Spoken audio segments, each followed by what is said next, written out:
it is the only path. It is a law of physics. You have to take responsibility. You have to take action. No one is coming to save you. No one is going to do it for you. Everyone that has ever achieved something extraordinary comes to grips with that realization and then gets to work.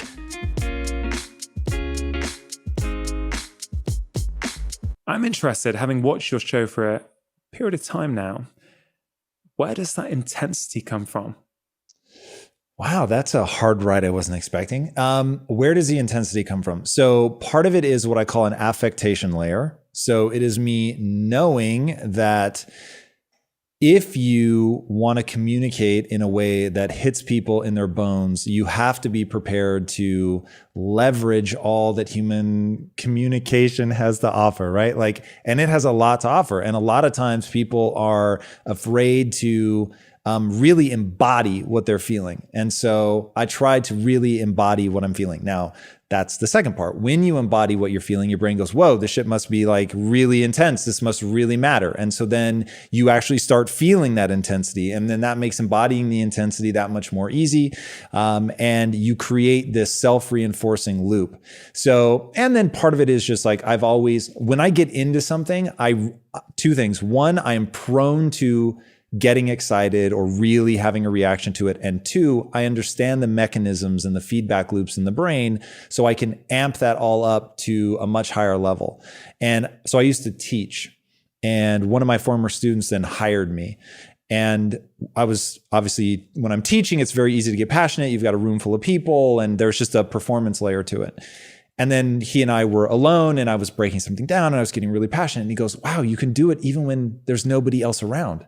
I was like, what do you mean? And he was like, your passion. And I was like, I'd never really thought of it. That was probably the beginning of me thinking of it. There is an affectation layer here.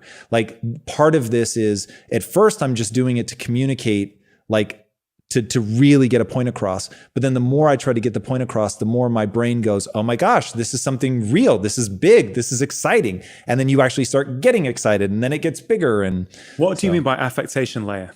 So you have, I don't like saying performance layer, but there is a performance layer to communication. And a very long time ago, I wanted to be a stand-up comic. And I learned very early, probably about the age of 12, that the way you say something will determine whether it's funny, not what you say, not just what you say. How about that? There's also the way you say it. And once you get good at the way you say something, you begin to realize, it's not just that it makes it funny. It can actually give you the chills just with the way I say something. And so the brand of comedy that I pursued when I was pursuing it was, I didn't tell jokes. I told stories, and I made them funny in the manner in which I told them. Then when I went away from comedy and I wanted to take myself seriously as a creator, which first manifested in film and then later business, it became passion.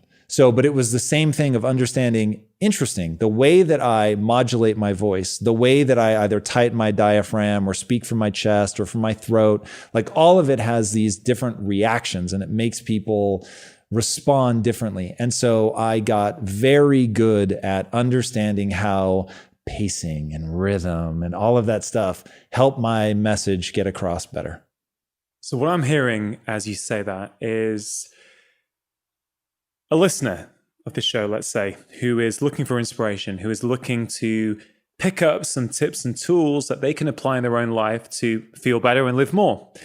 I'm hearing that you have figured out that the way you communicate, that the way you talk to someone or to a group of people impacts the feeling that they get and how powerful your message is. So to flip that, have you seen that people talk to themselves in ways that are either helping them perform at the level they want to perform at, or speaking to themselves in a way where it's actually harming them? definitively, but I would say that's more words than the affectation layer that we've been talking about. There is an element of performance, that self-performance, that would really be useful for people, which I just did on the word really, which is what I was talking about, where you need to embody it. So if there's something new, and we touched on this ever so slightly when you and I were talking, and I was trying to explain like how malleable everything in our lives is. And one of the ways, like when you really research the brain, everything you learn about the brain tells you how to manipulate yourself. So far more than it becomes like this useful tool for relationships or being a better parent. It's like you're going to understand what your brain is doing so that you can leverage it for your own success. So one of the most important things I've ever learned about the brain is its absolute necessity to justify your amplitude of reaction. So if your amplitude is small, your brain goes, oh, it's not a big deal. Oh, God, I'm using the first thing that came to my mind, mother, forgive me. My mom just died. It's not a big deal. You know what I mean? Like your brain is going to try to make sense of that. If you freak out, your brain is going to say, whoa, this really is a big deal. I just lost at a video game. This is crazy. My whole life is crumbling. Or Liverpool. If Liverpool were to lose, right? I'm sure before you began your separation from your obsession with the game, if I were to take your testosterone levels, they would drop when you lost, right? So your whole body is responding based on you building up this thing in your mind as important. So if people can understand the process of desire creation, part of it is just amplitude. Part of it is saying, this is important to me. I want this, and like really embodying it, really getting into it, much like I'm doing right now. And in doing that, your brain starts to go, whoa, this is a big deal. So we can use that. You better be using it. We can be using that ourselves to amp ourselves up. Correct. You talk a lot about mindset. You talk a lot about value systems. We touched on passion, right? And we didn't fully explore this, but there was something that I felt from you that actually, you were saying that people can't say, obviously, I don't have a passion, right? And passion is something I've written about. I think it's super important. I think that regularly doing things that you're passionate about has been shown to make you more resilient to stress. So when people are saying to you, Tom, I don't have a passion, do you believe them? Like, do they simply not have a passion? Or what is your technique to help them find that passion? Yeah, I do believe them. They are almost certainly correct, because people don't understand that passion is a process. So they want it to be like love, but I will say it is like love. Even love is a process. You have to go on dates. It starts maybe with sexual attraction. Then you actually want to get to know them. And then through that engagement with that person, it starts to blossom into something. Passion is exactly the same. Passion starts as a flicker of interest, and it seems pedestrian and kind of boring. And if it's like you with football, there's some other element, right? So I have the good fortune of you and I just went very deep down the Liverpool rabbit hole. Yeah. And if I'm not mistaken, this is going to be playing in Europe like gangbusters. So I will use this example. I'm married to a Brit, by the way. So I'm just going to go deep on calling it football and the Premier League and all that good stuff. All right. So your story with Liverpool is, I think, super indicative of how a passion develops. So first of all, there's probably something innate in us that would draw us to sports anyway, even as a spectator. So there's already that going for you. Then you happen to have the immigrant journey of wanting to fit in, and your friends were into it, and you've got your home life where it's, a very different cultural upbringing. And then you have the westernized school life, and one anchor point would be soccer. And then it's this team spirit environment and all of that. And so you begin to feed into that. And what starts is like, oh, this is kind of fun. Oh, this is interesting, becomes, oh, my friends really like it. And it's a great way to bond. And oh, I feel connected to them. And there's oxytocin going like crazy. There's dopamine rushes, and you're getting all this neurochemistry, and you're like, whoa, this is so cool. And so you start to embody it. And the first time you cheer, oh my God, like this is literally what happened to me. So I'm a diehard Spurs supporter now. Wow. Now, how did that happen? So my wife's family is all about Tottenham, and they took me to a game. Now, I really wanted to bond with my father-in-law. He did not. He was always very kind to me. I need to impress that upon people, but he was not particularly impressed by me in the beginning. So I was very eager to make an impression when I was a young, dumb kid. And he took me to a Spurs match. And I remember at first being like, okay, like I'm here to support the family, but I don't really care. And then you cheer, and then you sing, and then you win, and everybody's hugging, and you're going crazy, and all the neurochemistry for bonding is happening. And then they take you again the next year, and then you watch it on TV, and you go again, and it just starts becoming this thing. That is how you develop a passion. It starts with, oh, this is interesting. I have an agenda. I engage with it. It turns into a fascination. There's other neurochemical rewards. Now, for a typical passion, I will say there's part of what makes passion interesting to me is the acquisition of a usable skill set. So when I'm talking about a passion, I don't mean a more passive passion like a sports obsession, but even that, like when I think about that, it's the more you understand the game, the deeper your passion is going to be for it. So even there's an element of that. But like, let's say music. The better you get at music, the more passionate you're going to become. You've worked really hard for this set of skills, and that set of skills allows you to manipulate people's neurochemistry by playing these songs, and that makes you feel good about yourself. And so the better you get at it, the more passionate you are about it. And I think it becomes hard to develop a robust passion if you suck at something. Now, you're going to suck in the beginning, but that's like the sort of fascination phase. It really becomes a passion when you start getting great. So if someone doesn't feel a passion towards something, they're like, yeah, I get all that, but I don't have passion. I don't have something that I'm that interested about. What do you do then? So some of this comes down to, we're all very different. So some people are going to take to passion easier than others. Some people are going to struggle with it, and they're going to have to stay longer with the sort of habit formation. Is it a skill you can train? It is, yeah, definitively. So humans are the ultimate adaptation machine. Everything, including whether you store white fat or brown fat, is a skill that you can acquire. Hear about the woman that swam the Bering Strait in a wetsuit? So crazy. She's like, I want to swim the Bering Strait, which is a space between Russia and Alaska. How far is that? Far enough. It could be a bathtub. That shit is so cold. Like the fact that I don't know. It isn't, admittedly, it's a long way and it's cold. Yeah, it's not like 1,000 miles, but I'm going to guess it's 20 miles. I mean, it's something. It's a significant swim in the freezing cold. It is a significant swim in a swimming pool, let alone in the freezing cold. So this woman, for a year, she sleeps in Alaska with the window open. You can imagine Alaskan winters, that's cold. So she ends up transforming some percentage of her fat from normal adipose tissue to the far more thermogenic brown fat, and is able to swim and not die of hypothermia. So that's but one extraordinary example of the ways that humans can change. So when you understand that, okay, this is a game of adaptation, of directed adaptation. I'm going to pick this thing that I'm aiming at, and I want to get good at that. What is that thing? Maybe that thing is learning to desire. Maybe that thing is courage. Maybe that thing is playing the piano. All of these things are things that you can get better at. Grit is probably my favorite thing that people think of as, well, you're just sort of born with it. You either have it or you don't. No, even that can be developed. Meditation being one of the most extraordinarily simple ways to get better at being able to stay focused on something over and over and over, which is a key component to grit. So it's all learnable. That's the punchline there. This is one thing I really wanted to explore with you today, Tom, is this idea that a lot of these skills, a lot of these behavioral patterns that we think are, they're innate. We've either got them or we don't. You passionately believe that you can train these as skills. And I really want to explore that because why are you so convinced that we can train these things as skills? Where does that come from?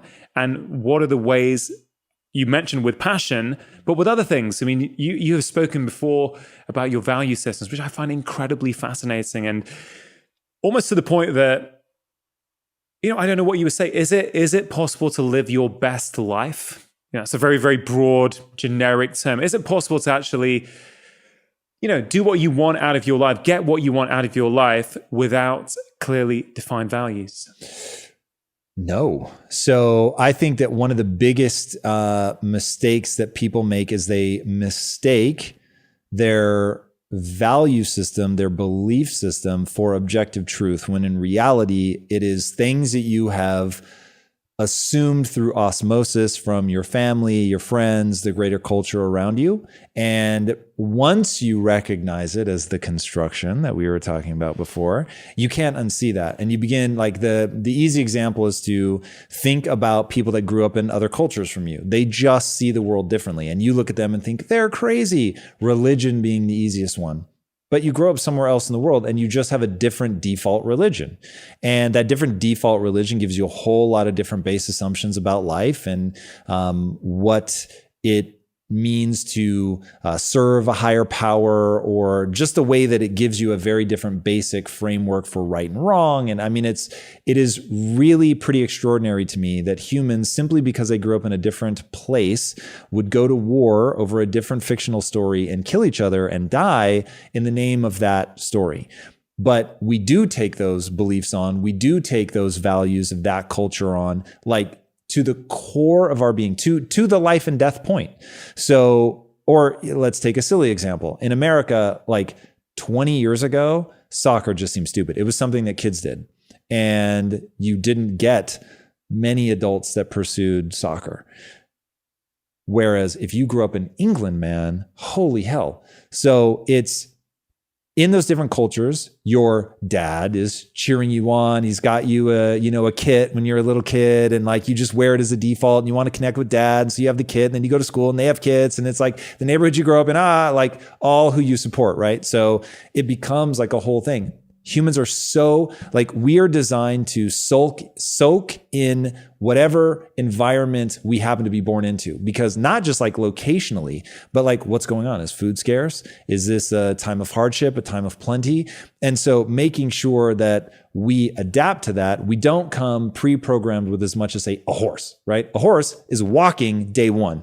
Like, it is crazy how long humans have to develop. We have a part of our brain, which I'm telling a doctor here, but the prefrontal cortex doesn't finish developing until you're 25.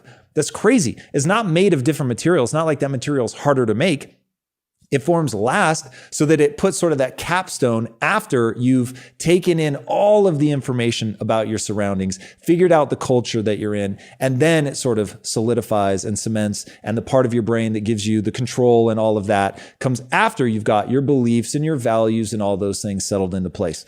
So when I think about almost certainly, you ready for the bombshell? Yeah. Almost certainly, to answer the dark side of your question, we're probably complete automatons with absolutely no free will. That's almost certainly true. But if you act like that, your life is going to be miserable.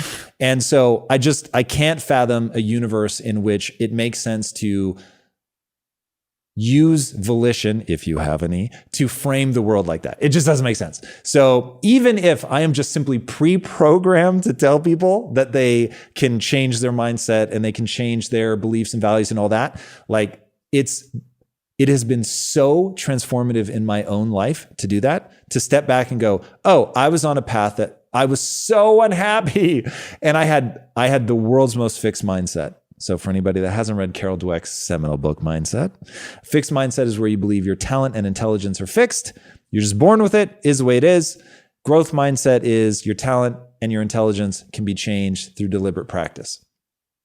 So I was headed down one path where I thought, I was just born with this, whatever this is. And my life was about putting myself in situations where I felt cool and smart and didn't believe I could get any cooler or smarter. And then when I finally realized, oh wait, that's actually a dumb way to frame the world, click, binary switch over to, I choose to believe that I'm malleable, that I can get better, that I can get smarter, that I can learn something today that I didn't know how to do yesterday. And I went from, just to make this really gross for a second, I learned all of that in a dingy 1-bedroom apartment in a bad neighborhood with no furniture because I couldn't afford any. And we're now recording the podcast in my gigantic Beverly Hills mansion, right? And I'm saying that is a result of the mindset. That is not a result of me being better than somebody at something. That is a result of me figuring something out that I think not everybody can do, but anybody listening to this podcast, if they've made it this far, they meet what I call minimum requirements. Well, that is an empowering story. What I'm getting from you, Tom, is this idea that change is available to us at any time. Correct. And, we explore this a little bit on my conversation on your show about what does it take for us to change? Do we need adversity of a certain intensity to ask ourselves, to challenge our own belief system and, make us change, basically. And I guess this is something I know you wrestle with. I wrestle with this all the time. I lie in bed thinking about this stuff, thinking, do you need fundamentally pain on one level to actually start the process of change? I don't think necessarily you do, but I think a lot of us, unfortunately, that is what ends up happening. That certainly is for me. What was it for you? How did you go from changing from a fixed to a growth mindset? Because I've heard people say, you've either got one or the other. You've either got your fixed mindset or you've got a growth mindset. And this fascinates me on an individual level. This fascinates me for patients that I see. Frankly, this fascinates me for my children, right? 2 young kids under 10. I want to learn from you about these different mindsets. If we are malleable, if we can adapt, if change is always available to us, then what are those things that we should be doing? So here's the bad news about my story. It, of course, involves pain. So I didn't have to hit some crazy rock bottom, so I'm very grateful for that. So mine was a mixture of deep personal shame, of feeling like I was talking a big game about being successful, but I was not doing anything to actually become successful. And my father-in-law certainly was lovingly calling me out on that. And made it clear that he didn't want me to marry his daughter because he didn't see me doing anything with my life. And his very pointed question was, how do you plan to take care of my daughter? And my response to him was, I know what you see as a broke, out of work, undereducated kid, but I'm the most ambitious person you've ever met. And then the next day I laid in bed probably for 4 hours in the morning and had done that the day before and the day before and the day before and the day after and the day after and the day after. And it wasn't until finally I was like, man, I'm telling my wife or my then fiance, I'm going to make her rich one day, and I'm not doing anything to actually make good on that. And I've been saying this stuff for a very long time. I've been telling people I was going to be rich probably since I was 11 or 12. And so I just thought, wow, I say this all the time, but I'm not doing anything.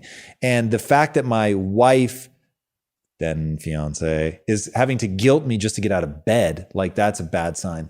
So that begins a process. There was nothing binary, unfortunately. It wasn't like some lightning rod moment where one day I have a fixed mindset, then I have a growth mindset. Like I'd started researching the brain by this point. And so I'm thinking like, yeah, man, like it is a little weird that I'm not doing anything. Like, what do I know about the brain that would sort of explain this?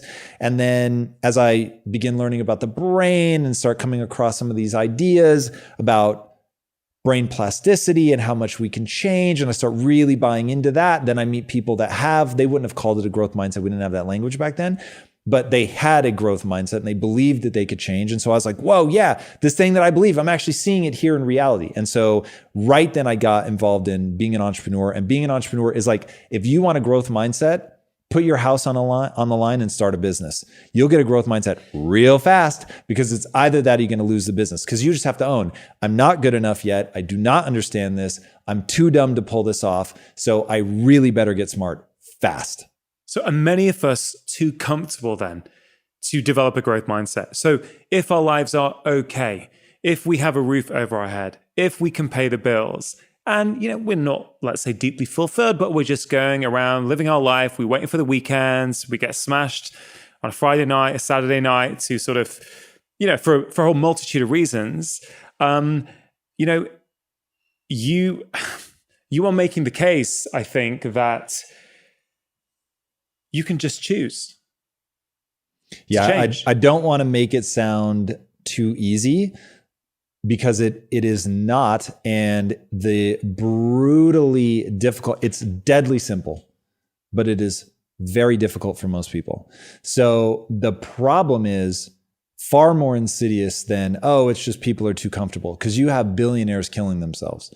So we're dealing with now a mental health crisis. And so to really unpack the answer of change, you can't You can talk about it without talking about the microbiome, but it would be a mistake. And so getting to really understand your physiology, I hope, is one of the things that I beat the drum so hard that people really begin to research the brain. They begin to research mood disorders. They understand exercise. They understand diet, because what ends up happening is your mood is so dysregulated, your belief system is so dysfunctional, and the psychological immune system is so strong that you get that biofilm around your belief system that becomes impenetrable. And no matter what you say to people, no matter what example you show to them, they just cannot shake themselves out of dysfunction. So what's happening is they have created an identity without realizing that they've created an identity. So if you're going to recognize that your identity in and of itself is a construction, and then ask yourself, okay, well, what would be the ideal identity to construct? The answer is to be that of the learner. If you have a fixed mindset and your identity is something that is anything other than being a learner, it is very fragile. So to use Nassim Taleb's language, you need to build an identity that is anti-fragile, because if you don't, when someone attacks you, what happens?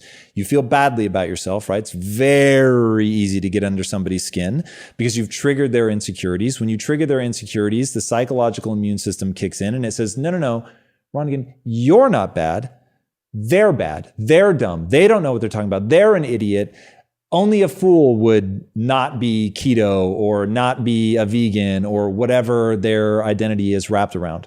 And so they go on the offensive and they never stop to think, hey, I'll give everyone listening, lean in. I want you to hear this part. When somebody tries to hurt you, they will almost always start with something real. So they're going to come at you with the thing that they know you're most insecure about. And so why do people always like, oh, if they come after you for your looks, it's because they've lost. No, they're coming after you for something they know will hurt you. So people are coming after you at a place where they are most likely to trigger you. The triggering is the psychological immune system, which is beneficial because people with the highest levels of self-delusion also report the highest levels of happiness. So that's incredible, right? That's super powerful. I'm so grateful for the psychological immune system. I can only imagine the number of times it saved me from spiraling into despair because I see myself a little too accurately. So I get its use. But if you flip your mentality and say, my identity is not as a entrepreneur, it's not as a vegan, it's not as a doctor or a podcaster. My identity is that of the learner. That's it. The only thing that I value myself for is my willingness to admit when I'm wrong and to learn. Now, the secret power there is, one, it's anti-fragile. So the more you attack somebody for being stupid, if they're a learner, I am literally asking one question when somebody says I'm doing something wrong or I'm dumb.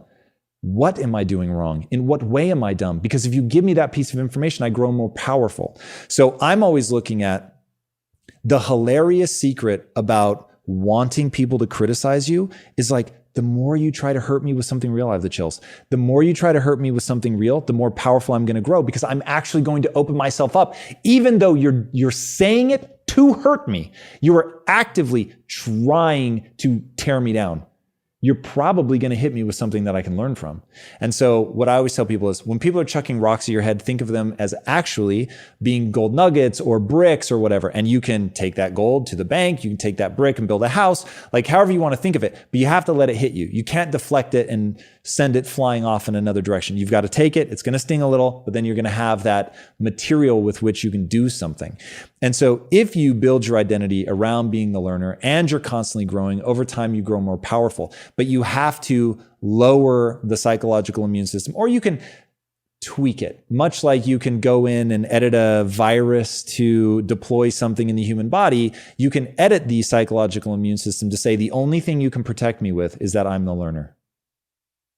Love it. I mean, I love that. I love this idea of being anti-fragile. That's Nassim Taleb for you. Yeah, what a beautiful concept. What a powerful idea, particularly these days, right? Where we're all getting offended at every little thing. We can't put anything out without getting offended by someone. But what does that tell you? You know, as we discussed, Tom, I mean, I love, these days I'm in a really good place where I feel I can, any friction in my life, anything that starts to bother me, for me, that's an opportunity to learn. That's so much. Why is that bothering me? Why is that triggering me? Is there an element of truth behind this? Or do I disagree? I don't think I'm as anti-fragile as I would like to be. In fact, I know I'm not, because I'm constantly trying to grow at this stuff. But it is even just that flip in mindset whereby instead of looking at who's posted the comments and looking them up and thinking, what do they know, right? That sort of thing. It's like, hold on a minute. Is there an element of truth to this? Why is this triggering me? And I think that then comes back to this idea that you said, when we realize that these ideas that we have constructed are simply, they're just constructs we put in our mind, right? But if you have not realized that is what you said, you've not realized. So how do you help people? Is it possible to help people who have not yet realized, or who don't accept that what is in their mind is a construct, that accept this is the way I am, this is my personality, I cannot change that? So here's the very distressing and painful realization I've come to. It's probably possible. It does not violate the laws of physics. So there is some like magical answer that you get to. And as a doctor, you well know it's going to be different for every person. So now it doesn't scale. And since I'm obsessed with scale, I just had to let go. If somebody's not already there, if they're not willing to go, okay, I buy that premise and now I just need like the different paths and the ways that I go about this, but like the central premise I buy, I just don't put energy there. I actually find that very distressing. And my initial inclination, because a lot of this, of course, is born from there are people that I love that don't have a growth mindset. And so it started with, I just want to help that person. And then you realize, wow, man, I've been at this for decades and I've made no progress. So this is certainly a function of me. I'm not good enough to make that breakthrough. So I can keep going and try to optimize my everything for that one person. Or I can say, you know what?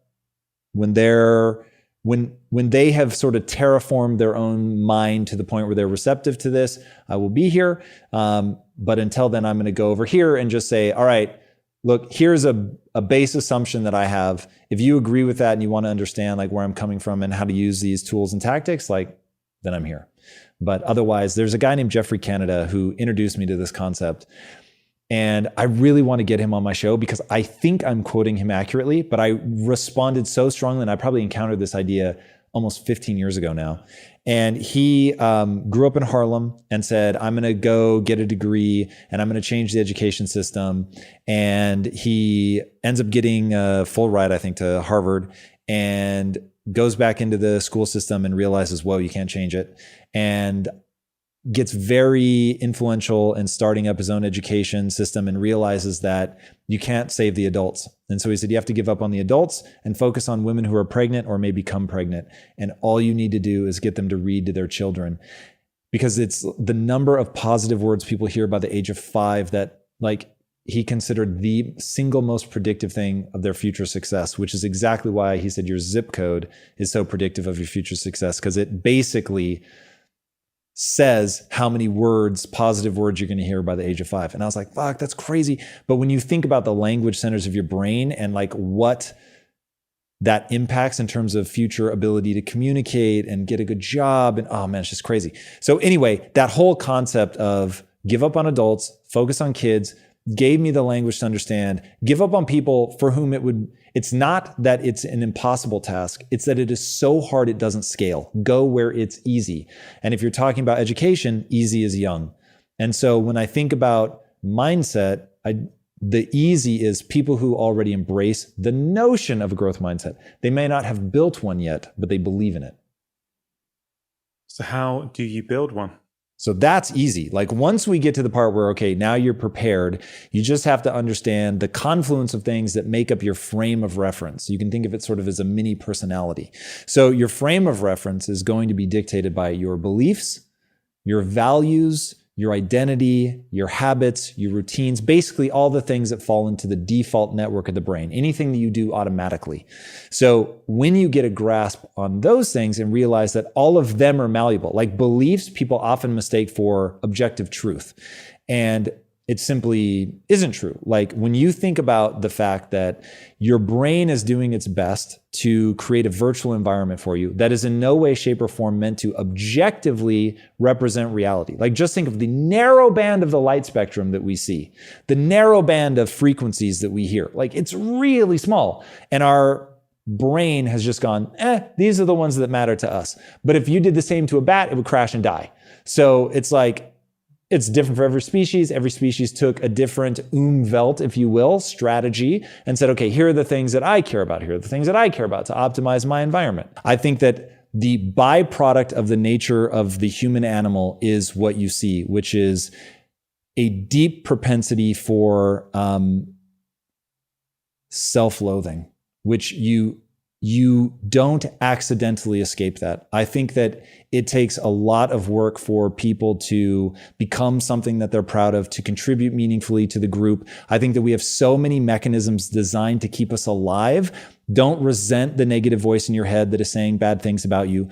That was so important at a time where if you were ostracized, let's say you were a sailor and they left you on an island because you couldn't tell that you were pissing people off or that they didn't like you. Like that was some real life or death stuff. So all of these mechanisms served a purpose. We just have to now also be grateful for our ability to be self-aware, to learn about the brain, to be recursive in our thinking and go, hey, does that belief serve me? Let's talk about a really tangible example. So we're talking about beliefs that we have constructed.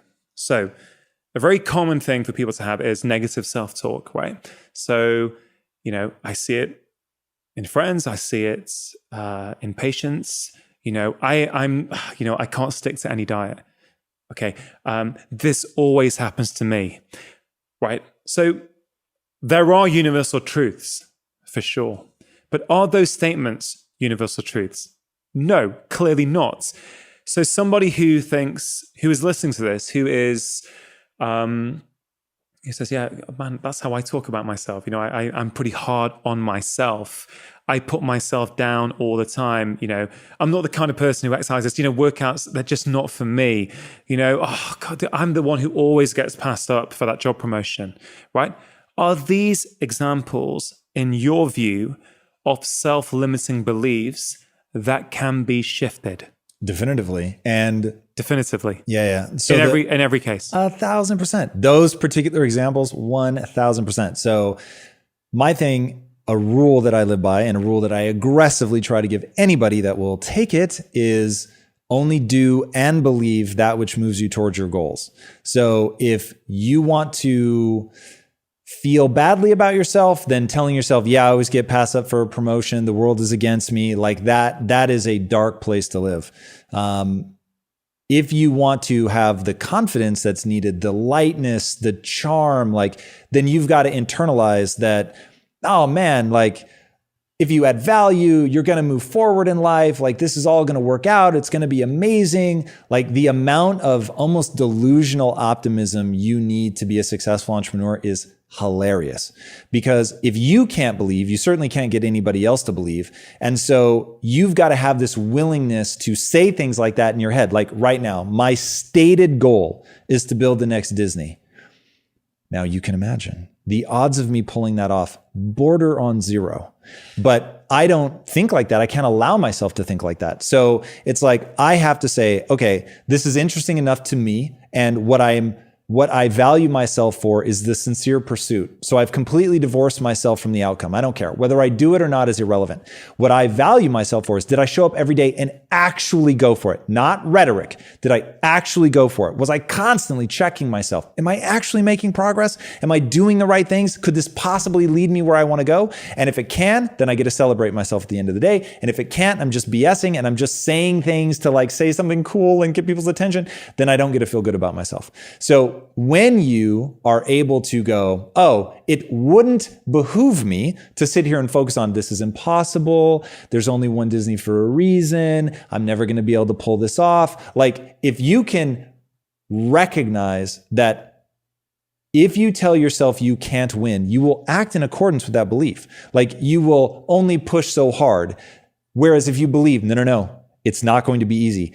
But through deliberate practice, I can get so good. I can learn all the things that I need to learn. I can get the right people excited. I can get people motivated. I can make mistakes. I'm going to make a lot of mistakes, but I'm going to learn from those mistakes. And I'm the kind of guy that learns from mistakes. I'm not afraid to make mistakes. I just keep trying and trying and trying. And people like being around me because I'm uplifting. I'm high energy. I'm a lot of fun. So I'm going to be able to attract the right people. So when I meet somebody, I'm not thinking he's never going to like me. Like there's enough going against you to not be fighting yourself with self-defeating. I won't even say beliefs, just repeating self-defeating things, repeating even negative things. You have to understand the power of repetition. People do not understand the power of repetition. You repeat negative things, you're going to believe negative things. You repeat positive things. At first, it will sound like BS to you, but over time, you'll actually be very comfortable with the idea. This is different though, isn't it? From just saying the right things. Because you shared that, back in the day, I don't know, maybe in your 20s, you would say, it started a lot younger. I am going to be rich. Okay.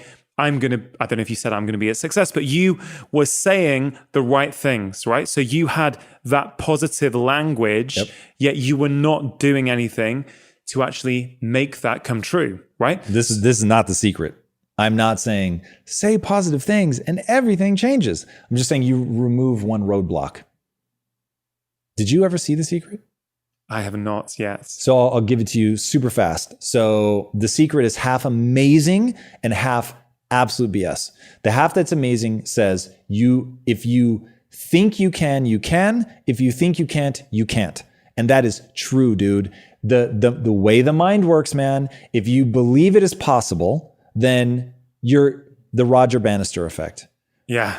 It stood for decades. People thought that the 4-minute mile was humanly impossible, that the human body just couldn't do it. One guy was like, nope, it's not true. Ends up running the 4-minute mile. Okay. A barrier that stood for decades. He breaks the 4-minute mile. And then within 45 days, I think somebody else breaks the 4-minute mile. It stood for decades. And then within the year, 3 people break it in one race.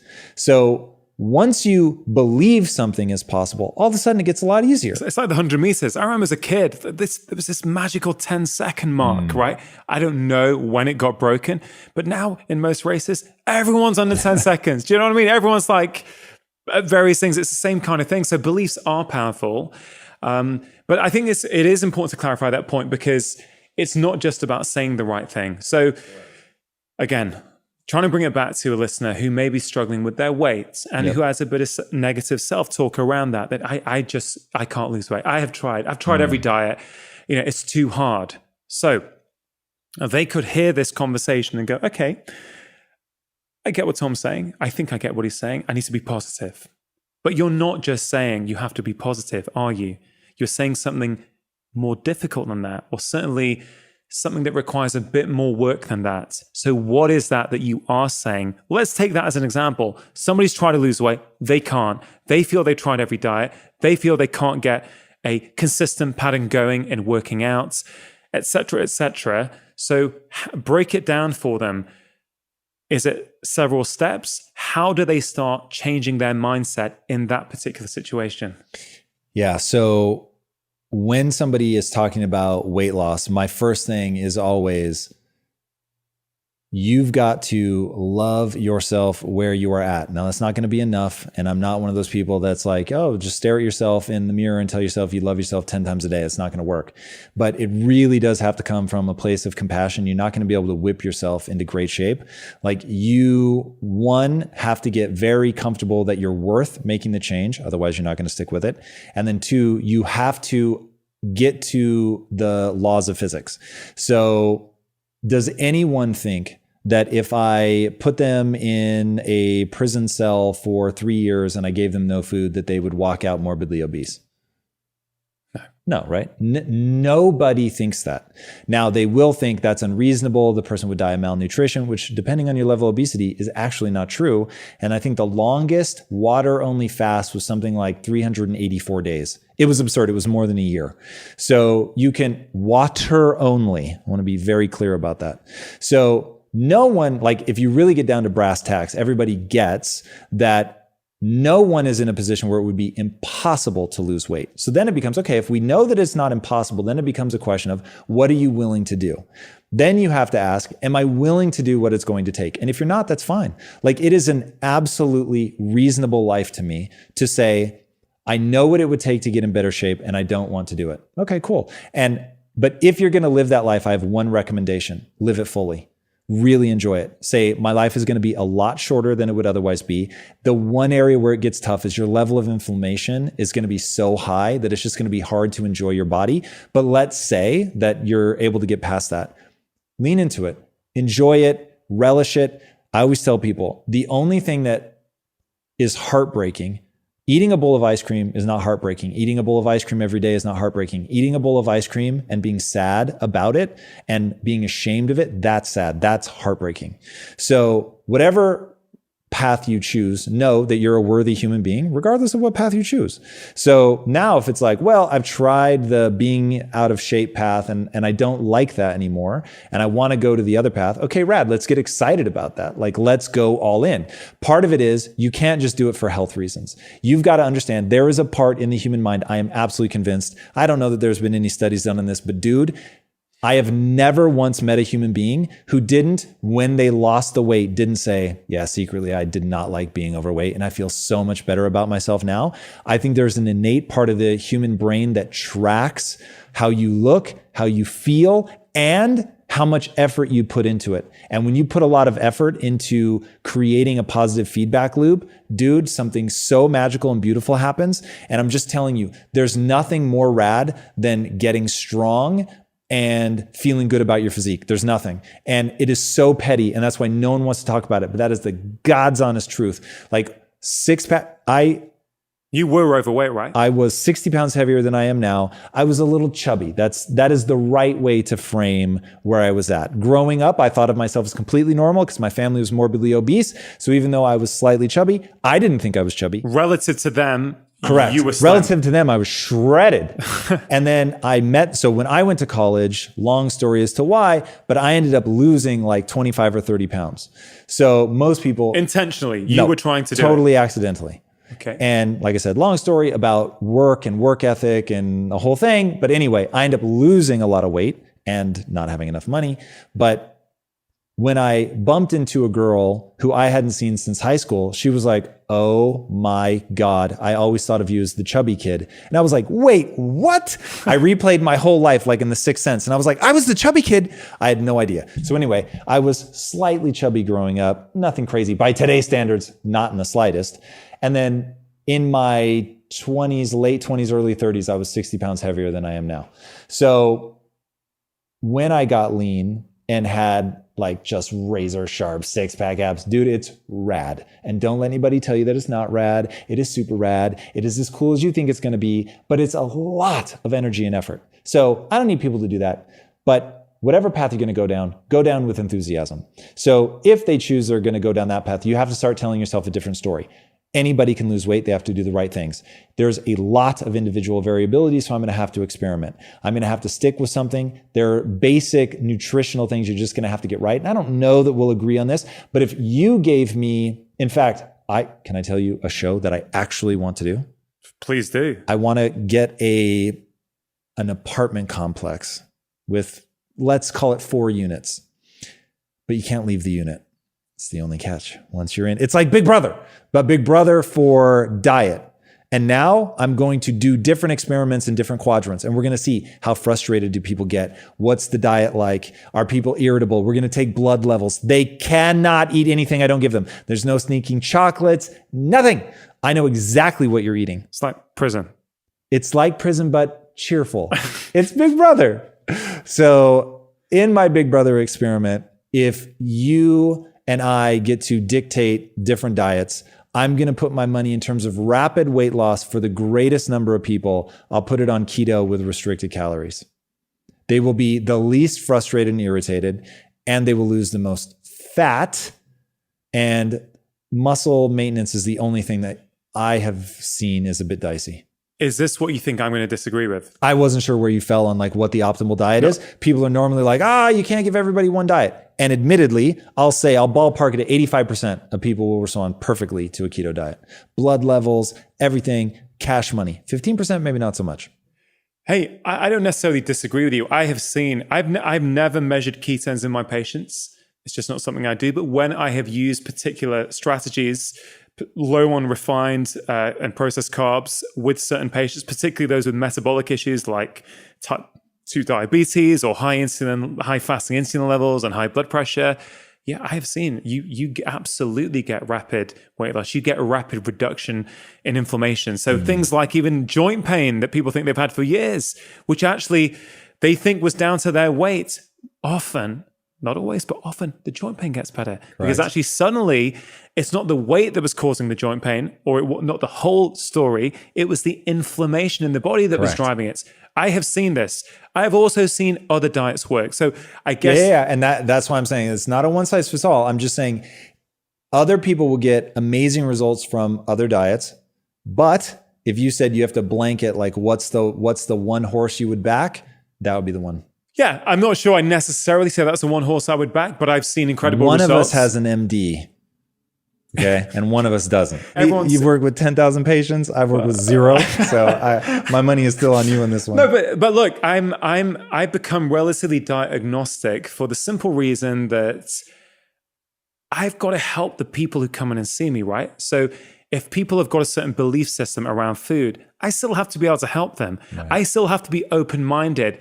And I think passionately that I should not put myself in a camp as a doctor. If I'm going to be open-minded, if I'm going to help everyone who comes in, if someone who comes in and they want to be vegan, I want to be able to help them. If someone comes in and they passionately have had good results on low carb and want to stay low carb, I also want to help them. So I want to help people around their belief systems. Sure, I want to do things that may ultimately challenge them and force them to actually change their belief systems. But you mentioned, how do you get short-term weight loss? I think there are a million ways to get short-term weight loss. But if you do this experiment, right, where you have them not locked up, but you have them in their voluntary confinement of eating what Tom Bilyeu is going to give them to eat, then what is the goal of doing that? Would the goal of that be doing what gives someone short-term weight loss? Is the goal there to show someone what is possible? Or is the goal, should that be a goal, short-term weight loss? Is that a valid goal? And again, I have never really been overweight. I have not been obese. I can only speculate what that feels like. I do not know. But do you think that that is a worthy goal when long-term can be a very, very different case from short-term? Sorry to interrupt. If you are enjoying this content, there's loads more just like it on my channel. So please do take a moment to press subscribe, hit the notification bell, and now back to the conversation. I would only optimize for long-term in the fantasy land. If we're actually, because keep in mind, I'm building a studio. So if you're talking, what would I do if it were an actual TV show? You have to manufacture some drama. So let's keep it 100% real over here. But in like just my real life, yeah, you want to optimize for long-term for sure. But I think that there are some incredibly powerful things like a keto diet, like just cutting out carbs and sugar, where you will get a rapid reduction in weight loss. You're not going to get like Biggest Loser numbers, but you're going to get like over the course of a year, you could easily drop 60 pounds, 70 pounds, depending on how heavy you are. We've also, we both know and consider Rich to be a good friend of ours. Rich roll, baby. Rich roll. And obviously Rich would take a different approach here, right? Rich is obviously, he's gone vegan. But you can vegan keto. You can vegan keto, sure, but he's not done that. And of course, he is a endurance athlete as well. But he also speaks to a lot of people who resonate with his message and find that their health is improving, their weight is dropping. Let's talk about this. So I guess the point I'm trying to make is different things work for different people. Yes. You agree with that anyway? Aggressively. And let's get real specific. I know I'm totally derailing and this is your interview and now I'm just coming in here like a monopolistic I don't mind where these things freak. go. That's the fun thing for me. This really bothers me. We have a kid here. He's from Vietnam, born and raised, as Vietnamese as you're ever going to see a person. This kid can eat rice like it's going out of style. And his blood sugar, normal. His HA1C levels, normal. Dude, if I once watched him cane an entire like box of blackberries and his HA1C levels are normal. Like if I ate like that, I would be in a diabetic coma. It is so crazy. You're going to think I'm joking. I'm not joking. No, if I eat white rice, I can see it. I'm talking like a quarter cup. I can see it in my love handles, dude. It is insanity. When I eat carbohydrates, I could eat from his bowl the same white rice. And dude, you hear me getting fatter. It's bananas. So, and then my wife is not quite half my size. So I'm like, what, $175-ish. She's like 95 pounds. We can go calorie for calorie. Okay. Calorie for calorie. She will get hot at night. I will not. She will sweat through the bed sheets. I will not. She won't put on fat. I will. So there's no question, dude, food is a signaling molecule. It tells your body to do things. It is not the second law of thermodynamics, it doesn't violate the second law of thermodynamics, obviously, but it tells your body to do certain things. And your body can decide to burn off the calories. It can decide to lower your metabolic rate and store the calories. So your body gets to decide what it wants to do with the energy, whether it gets rid of it or keeps it. I've never understood that whole fucking argument. So it is so different for different people. And like the vegan thing, I've never done the experiment. That is a very fair statement to make. But when I increase my vegetable intake, I certainly don't feel better. And if anything, anecdotally, I start to feel a little less. Whereas if I start going towards a carnivore diet, I feel better and better, baby. So it is so variable. It makes me angry. But I think that there are some bordering on universals. Nobody gets better blood levels on a Twinkie diet. 0 people. Exactly 0 people. So there. And Twinkies, for people listening in the UK, are. Oh my God, that's right. What do you guys have? What I hear this term. I hear Mark Hyman talks about Twinkies before. I mean, what is a Twinkie? So a Twinkie is a yellow sponge cake made of almost entirely sugar, loosely held together by flour, and injected with a cream that is even more sugar. So it is just like sugar on sugar on sugar. So it's a highly processed. Yes. And there was a guy who food-like substance. Correct. A highly processed sugar like infested food-like substance. There was a guy that did the Twinkie diet and he wanted to prove, dude, this is all the second law of thermodynamics. If you keep your calories low enough, you can eat Twinkies and you're going to get lean. And that is absolutely correct. If you take your calories low enough, you can eat anything you want and you're going to get leaner and leaner and leaner. But you are quite literally, your cells are made of the things that you eat. So if you believe that, if you recognize that your cells turn over every single cell turns over in 7 years. So if all you eat for 7 years is Twinkies, 1, you're dead, long before that. But even if you could make it. And that's why I'm not a huge fan of weight loss as a goal necessarily in and of itself. And I fully appreciate I've never carried excess weight before, so I don't know what that feels like. But for me, it's about health. It's so much more than just simply weight loss. You and I are aggressively on the same page. So I'm going to ask you this. You mentioned that this friend of yours who can eat 85%. Oh, Will, my teammate. Will, your teammate. Vu, are you listening, Will? You rice indulging, eat whatever you want. Yes, that's Will. So the fact that you mentioned that you can have a little bit from Will's bowl and you will put on weight. I've actually gotten fatter just talking about this right now. Okay. I can feel it. And the fact that you said that for 85% of people, a keto diet is the way to lose short-term weight. Correct. Is that a belief system or is that an absolute truth? I won't know until I test it. And dude, when I say I am open to being wrong, I do not need to be right about this. I just want the truth. Yeah. I want to know what is the thing that I think would impact the largest swath of humanity based on my nowhere near N of 1. This is N of in real life that I've met, N of 35. The thing that I've seen impact people the most dramatically is keto. Every theory is autobiographical. So of course the keto diet was wildly useful for me. I used to ice my wrists every night for 15 years. I had what I thought were permanent burn marks on the back of my wrist from having ice on them all the time. And because I just had such high levels of inflammation. So is your belief system now biased towards keto because of your personal experience? Yes, of course. But and that's not a criticism. Yeah, right? I have the same thing going on with me. me. It can be criticism. I don't mind. But my thing is, I have a strong conviction loosely held.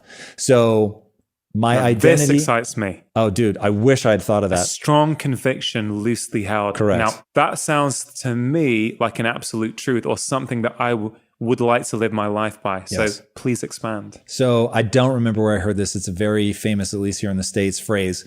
So to believe something, I mean, you've experienced it, like you know it's real. But at the same time, you've been wrong before. So it's like always keeping your mind open. I'm trying to optimize, right? If you ask me what the point of life is, it is every human has a just insane amount of potential. And the point of life is to turn that potential into skills. The only way to do that is to go, oh, I'm not optimized yet. I'm not good enough yet, without damaging your self-esteem. Me saying that, I'm proud of myself for being willing to say that. So, hey, the things that I believe have gotten me this far, they're not going to get me any farther. So I always want to know, where am I wrong? I'm wrong about a lot of things, and I'm blind to most of what I'm wrong about. So I believe things. I'm not going to be paralyzed. I'm not going to pretend that I don't have things that have worked very, very well for me. But just like Newtonian physics is useful, but not entirely true, and quantum physics is useful, but not entirely true. So it's like you just have to keep being open to where you're wrong, keep finessing it. So yes, I believe that keto is insanely powerful. If somebody came tomorrow and said, actually, let me show you how it's killing everybody who tries it, I'd be like, oh, okay, cool. And I would just move on to the next. My handle does not have keto in the title. Like, you so it's recognize, not become your identity. Definitively not. Yeah. I don't care how people get there. I love him to death. I'm watching the way he eats. I'm looking at his blood levels and going, okay, well, it's obviously working. I'm not going to go, his blood levels are wrong. They're doing it wrong. Nope, you can't. Will, you can't eat rice. That would be stupid. So looking at it, it seems like, well, he's come from a rice-bearing culture. So it would make sense that the people would be optimized over how many millennia to be able to process rice well. In a particular environment as well. And I think this is the piece that often gets missed in this whole picture on diet as well. So we look at different cultures and we look at their diets. I do this as well. And I look at the Okinawans, for example, who are eating 80% carbs and they're pretty, and they are not putting on weight and they don't have insulin resistance. And by and large, they don't have high rates of type 2 diabetes, right? Yet they're eating 80% carbs. Therefore, if we say carbs are the problem and they are the cause of obesity, it simply cannot be true on one level when we look at this population. For something to be an absolute truth, it has to be consistent in every single situation. Agreed? Yes. I'll give you one absolute truth on diet. Let me see if you agree with this. Your microbiome. Whatever it is designed is the wrong word, whatever it is optimized to metabolize will determine how what you eat impacts you. You gonna give me that? Absolutely. All right.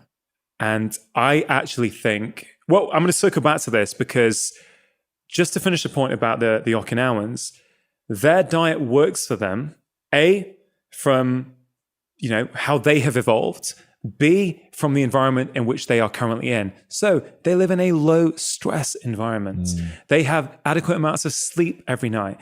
They don't eat meals in a rush. They sit together and have communal meal times. They have a strong sense of community. Their diet is minimally processed and is seasonal.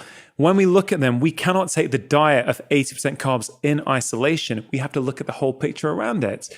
So I have speculated in my first book, could it be that the low carb diet, which I agree works super, super well with many, many people, certainly at least definitively in the short term. In the long term, it's arguable with certain people, for sure, from what I have seen. I have used this with my patients. People have seen me, 5 million people in the UK have seen me on television put type 2 diabetes into remission with what would be considered a low-carb diet.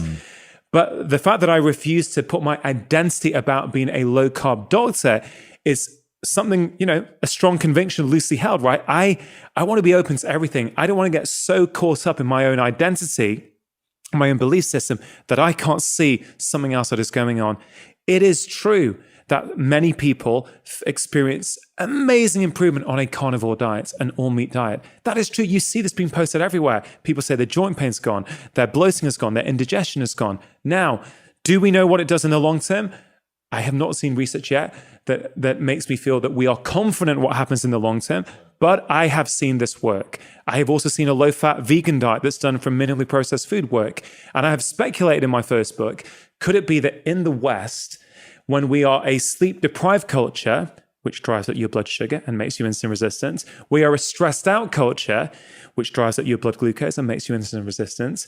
We are physically inactive, so we're not just moving our bodies enough. We're not getting all the anti-inflammatory benefits of exercise. Could it be that in this culture, a low-carb diet seems to work so beautifully well for so many people? Could it be? I mean, are you open to that as a possibility? I am, but can I hate you for it? Because you're almost certainly right that there's all these other variables that confound everything. It is so frustrating. But yeah, for sure, I can totally see. One, I will say, no matter what, that's all wildly influential. Whether it negates things like culturally where you were raised, or whether it trumps microbiome, who knows? But yes, you're touching on powerful variables. But I think it's all part of the picture. And I think you actually accept this, Tom, because you said, if you accept that you can lose weight, you said a number of things, but you also said you're going to have to accept that there are multiple ways that you're going to have to go through a period of self-experimentation. That is exactly what you said. Maybe not verbatim word for word, no, 100%. But you said something like that. And I think that's the point. I think when we look at, these gurus, these diet gurus, and we think that is everything. I must follow this. The reason when we had our conversation on your show, when you try and push me on, okay, so how many times a week, or what is the exact thing you should do? And I wasn't trying to be deliberately sort of, I didn't want to not answer your question, but I really, truly believe in personalization. I truly believe that actually the route to long-term success, short-term and long-term success, is when you figure it out for yourself, is when you do something, not because I told you to do it, not because you heard Tom Bilyeu tell you to do it, but because you used something that you heard as inspiration, you tried it, you experimented, and you thought, hey, actually, this is working for me. Brilliant. Great. Then you've got that empowerment. Then you understand. That then makes you feel good. Then you get the identity change. And that is what I have seen work. That makes sense to me. That feels clear to me. That is what is possible. So on the carnivore diet, I do accept that people get great results.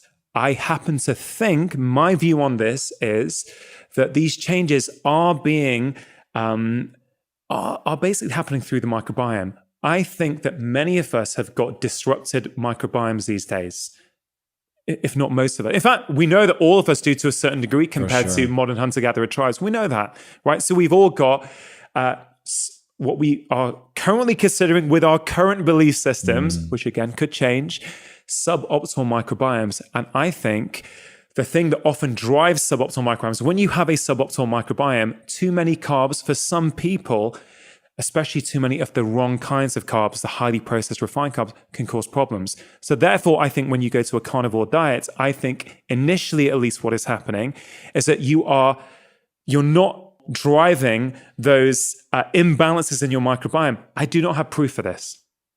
Right? So I'm giving an opinion at the moment. Sure. I want to make that super, super clear. But I think about this a lot because I am not oblivious to what is happening on social media. I'm not oblivious to these reports. I'm not oblivious to patients telling me, I've gone to an all-meat diet and I feel fantastic, right? We're not getting into the environmental issues and all of that. So that is another rabbit hole that, I'm not sure I want to go down necessarily today. But I think just to be super clear on that is certainly my view. Which I actually happen to think is consistent with your view, because I think that whole thing about strong convictions loosely held, if that is how you live your life, which I think it is from what I've seen of you on your YouTube channel, but even from spending time with you today, I think that is a great way to be. And it stops this whole identity culture where we become so defined by the way we eat. That is everything about us. And I actually think social media on one level has made it challenging, because you go on Instagram, people's handles, it's almost defined by one of the choices they've made. And on the face of it, I don't think people think that this is a problem. And I don't think I did until we're having this conversation. As I think about it, I think, could that be a sign? Do you see where I'm going here? Could that be a sign of something deeper? Could just the simple thing of, hey, I'm setting up my Instagram account, oh, I love eating this way at the moment. I'm going to call myself, whatever, right? If language is important, and I think we both agree that language is important, if belief systems are important, then what does that do when your identity that you are putting out to the world now becomes defined by a particular way in which you eat? Do you think, Tom, that can be problematic? Wildly. I always tell people, be so careful what username you pick, because people will do like Fat Man Lazy 101. It's like, yo, like that is not what you want to put your finger on and say, that defines me, that's who I am. Or Born to Lose. These are legitimate things that people reach out to me with stuff like that. And I'm like, man, you just cannot reinforce that. Like every time you're on Instagram or Twitter or whatever, it's like reinforcing this negative view that you have of yourself. And you've been speaking about repetition, right? What you repeat, you become. What do you repeat each day? And by doing that, what have you become? I don't want to give you a BS answer. So I have a list of beliefs that I used to repeat. They've become so automatic now that I don't. But if anybody's interested, I actually put them up for a free download on impacttheory.com. It's called the 25-point belief system. So those are all the things. Human potential is nearly limitless. You can do anything you set your mind to. It doesn't matter who you are today. It matters who you want to become, what price you're willing to pay to get there. There's a whole bunch of things like that were exactly what I had to start believing in order to change my life. Things that I repeat now, I can figure this out. That's probably the thing that I think the most often, because I'm often so daunted by what I'm trying to build, that to stay playful and to enjoy it, I have to keep reminding myself, I don't know how to do it yet. That's okay. The process is what this is all about. I'm committed to sincerely pursuing. I'm not worried about the outcome. I can figure this stuff out. And then getting excited about learning. Like I really, really love learning. And I don't love learning for an abstract reason. I love learning because skills let you do things. And the best example of that, I think, is architecture. Like when you learn architecture, you can build things like bridges that don't fall down when cars drive over them. I mean, that's pretty extraordinary. Yeah. Or building a house that can keep somebody safe during an earthquake. It's like there's some pretty amazing things that humans can learn how to do. And being an MD, actually saving lives. So that is born of learning something that you at some point didn't know. You learn it, and then you're able to do things. So the glee that comes with learning for me is because I know I'm actually going to be able to do something I couldn't do 10 days ago or whatever. And what is this thing you're trying to build? Disney, man. I'm trying. So my whole thing is Really? Yeah, for real. Oh, wow. Now the question becomes why? Why am I building that? So I have chosen, because I don't believe that anything is given to you or it's your divine right or mission from birth or anything, but my mission is to pull people out of the matrix at scale by giving them an empowering mindset through narrative. So I want to tell people stories for all ages, kids, adults, everywhere in between, that give them stories that are entertainment on the surface. Think of the Matrix. But if you take Morpheus's advice, your life will actually be better. Or Star Wars. If you take Yoda's advice, your life will actually be better. Yoda led me to Taoism. Taoism really dictated a lot of my early life, which led me to understanding the brain and things that help me calm myself down and get out of my own way and learn how to deal with the shame and the negative voice and all of that stuff. So I want to give people stories that are on one level pure entertainment. They can just enjoy them and it doesn't feel like they're being preached to. But on another level is actually giving them beliefs and values that can propel them forward. I'm way distressed by the fact that people, the number one predictor of your future success is your zip code, not your IQ, which that would suck, but at least I could get behind that. But your zip code? So that's way too distressing for me. So I want to create all forms of media that change the course of people's lives. I'm blown away by that mission. I think it's incredible. I hope you get there for sure. But I guess even if you don't, it doesn't matter because you'll be doing something incredible along the way. It. And is this idea to be almost counter to Disney? Is that the drive? It is definitely trying to be a force for good. I don't think of it as being pitted against Disney. No. So the way that I see it is Disney created the most magical place on earth by telling one kind of story from 1,000 different angles. They're the only studio that's had that kind of discipline. So my question is, if they can create the most magical place on earth, can I create the most empowering place on earth? I mean, literally, I don't plan to build an actual Disneyland, but I think that having consistency of storytelling, making sure the brand means something, only telling one kind of story, always around empowerment, hero's journey, that's the goal. And I think that there are archetypal stories. They are archetypes for a reason. They speak to something very primal and very deep within us. And I'm trying to tell those kinds of stories in a way that has context enough that somebody can extract the values just as we would from stories around a fire camp and ages of old that really begin to tell you the values and mores of the society that you're growing up in. And for me, it's all about personal responsibility. It's about the ability to change, to be courageous, to, stand up and contribute, all that good stuff. Is that what impact theory is doing? Is that part of it? 100. That is it. We see ourselves primarily on the fiction side. And then what we do to drive awareness and market is the social side. So my belief is that if Disney were founded today, it would look like this. It would have social content and it would have fiction content. You would start with the fiction, that's sort of the top of the funnel, and then you graduate to the nonfiction. So we get you with the ideas of, an empowering mindset, growth mindset, personal responsibility, all of that. And then we graduate you to the speaking direct into a camera and saying, think like this, act like this, and it will give you the most fulfilling life and allow you to do extraordinary things for yourself and to help others and all of that. And so that's sort of the way that we see people walking the path, but being honest about what my skill set was. When I started all of this, it was like, I had so much success in business that I knew I could go from nobody knowing who I was to building an audience off of largely that credibility that I had earned by building such a big company.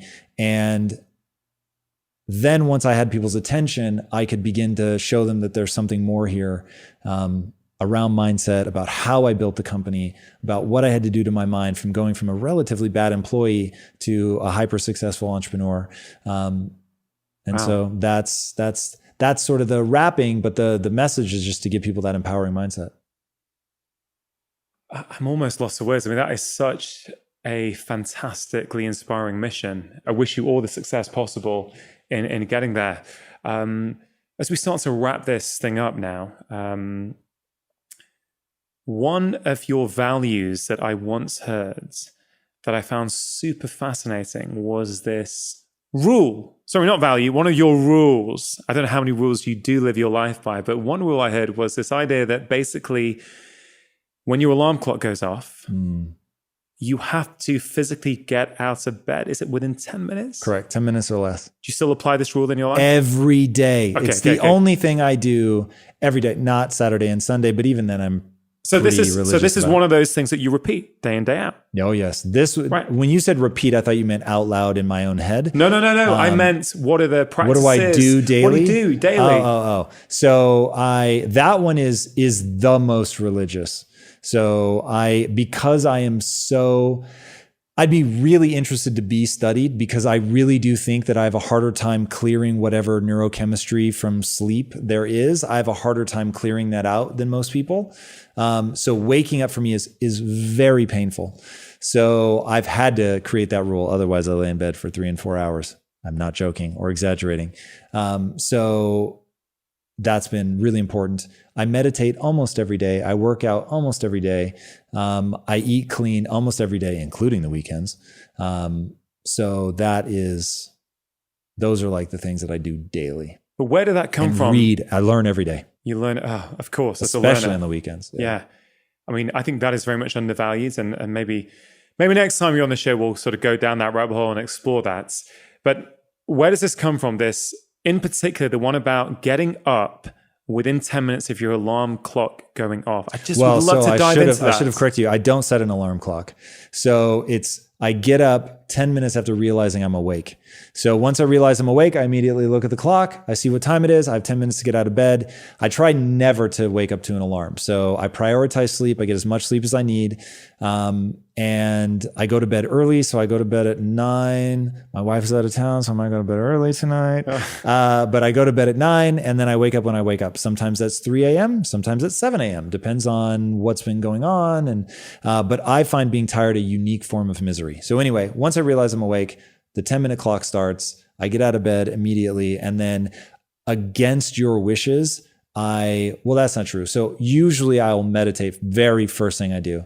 I'll meditate for 15 to 25 minutes, and then I go straight to work. Or now I used to work out after. I used to do this in a whole different order.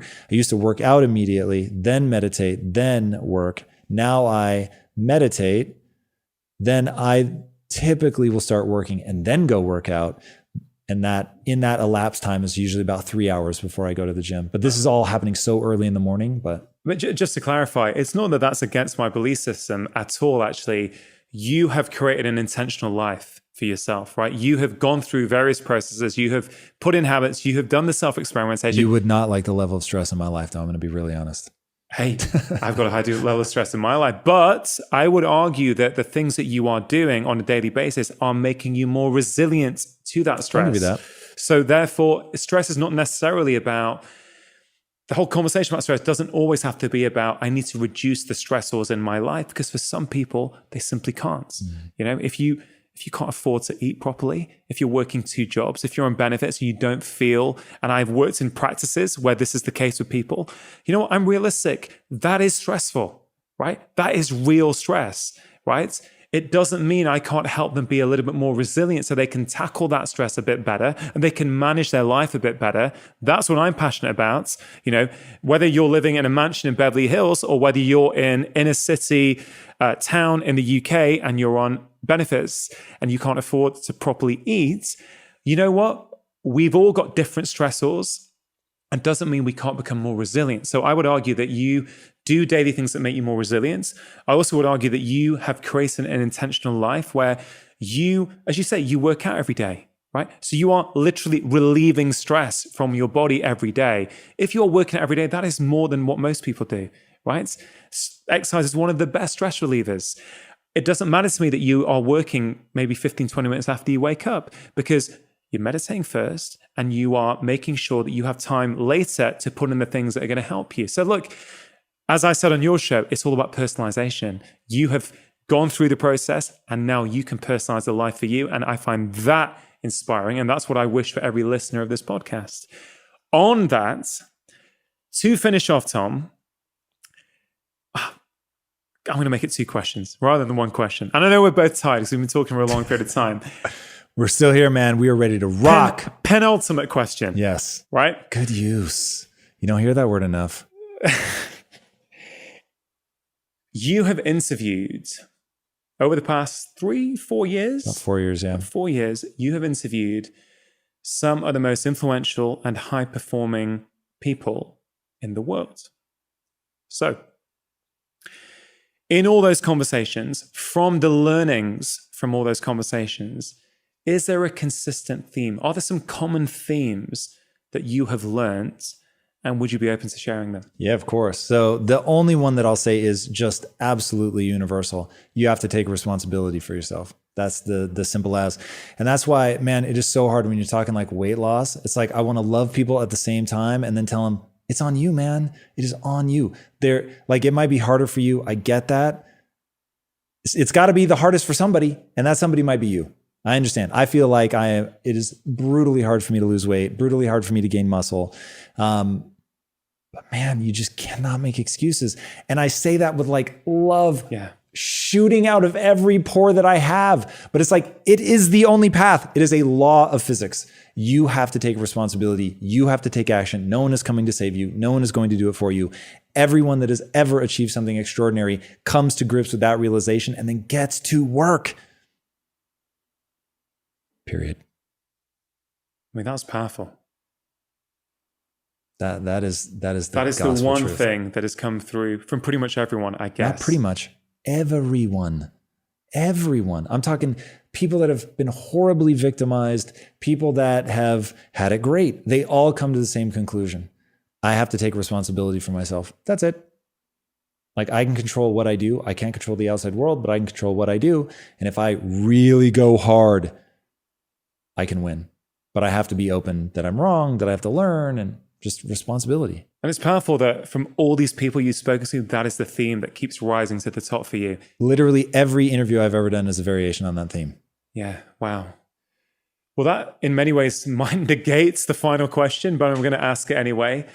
This podcast is called Feel Better, Live More. When you feel better in yourself, you get more out of life. I've seen this over and over again. You have no doubt heard this over and over again. What I love to leave my listeners with at the end of conversations is simple, actually, they don't have to be simple, some actionable tips, things that they can think about applying into their own life immediately to start improving the way that they feel. You have a lot of wisdom, Tom. You've got a lot of thoughts, but I wonder if you'd be open to condensing them right at the end and leave the listeners with some take-home tips. No question. There's only one thing that they need to do, and that is develop a growth mindset. Everything stems off of that. Like when I interviewed Carol Dweck, the author of the book Mindset, I asked her if she meant it to be as foundational as it is. I don't know that there's anything below it. I don't know that there's anywhere to go below it. It's like, that's where it starts. You either believe that your talent and intelligence are fixed traits, or you believe that you can change them and get better. Once you believe you can get better, then it opens up a whole world to you, like personal responsibility. There's no personal responsibility if you can't change anything.